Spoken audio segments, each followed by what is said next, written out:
नई दिल्ली में राष्ट्रपति द्रौपदी मुर्मू ने जल महोत्सव 2026 में हिस्सा लिया। उन्होंने कहा कि जल संरक्षण हर नागरिक का कर्तव्य है और हमें पानी को आने वाली पीढ़ियों के लिए अमूल्य धरोहर की तरह बचाना चाहिए। राष्ट्रपति ने देशवासियों से पानी बचाने का संकल्प लेने की अपील की। विदेश राज्य मंत्री केवी सिंह ने चिली की राष्ट्रपति निर्वाचित जोस एंटोनियो कास्टेरिस से शपथ ग्रहण समारोह से पहले मुलाकात की। उन्होंने भारत की प्रतिबद्धता दोहराते हुए कहा कि दोनों देशों के बीच व्यापार, निवेश, महत्वपूर्ण खनिज, स्वच्छ ऊर्जा और नवाचार के क्षेत्रों में संबंध और गहरे होंगे।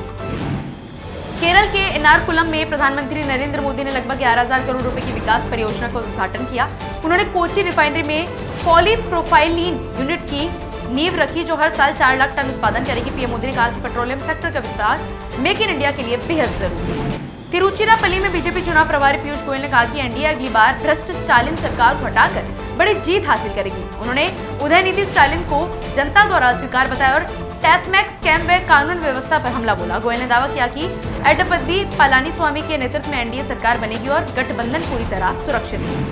गुवाहाटी में असम के मुख्यमंत्री हिमंत बिस्वा शर्मा ने एलपीजी सिलेंडर की कमी की खबरों को खारिज करते हुए कहा कि जैसे कोविड के समय प्रधानमंत्री मोदी ने ऑक्सीजन संकट नहीं होने दिया था, वैसे ही मौजूद वैश्विक संकट में भी घरेलू एलपीजी की कमी नहीं होने देंगे। उन्होंने भरोसा दिलाया कि लोगों को घबराने की कोई जरूरत नहीं।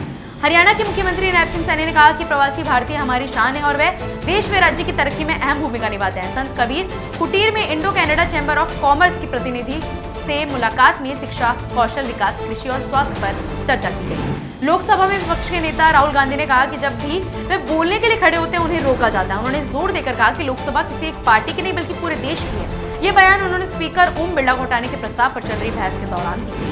दिल्ली के नए उपराज्यपाल तरनजीत सिंह संधू के शपथ ग्रहण के बाद मुख्यमंत्री रेखा गुप्ता ने उनका स्वागत किया। उन्होंने कहा कि संधू की मौजूदगी से दिल्ली के विकास की रफ्तार और तेज होगी, शहर की समस्याओं का बेहतर समाधान मिलेगा और सरकार उनके मार्गदर्शन में काम करेगी। सीएम ने उनसे आशीर्वाद की भी कामना की।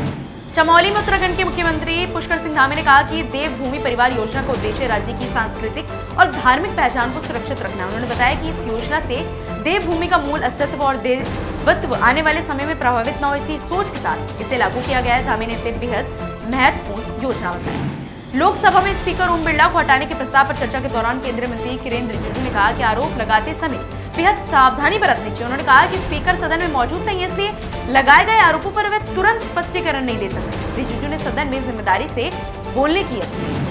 चंडीगढ़ में भाजपा राष्ट्रीय महासचिव तरुण चुग ने कहा कि पंजाब के लिए गर्व की बात है कि केंद्रीय गृह मंत्री अमित शाह आ रहे हैं। उन्होंने कहा कि पंजाब असली बदलाव की ओर बढ़ रहा है और जनता परिवर्तन चाहती है। चुग ने भरोसा जताया कि भाजपा इस बदलाव की अगुवाई करेगी और राज्य को रूपांतरण की ओर ले जाएगी।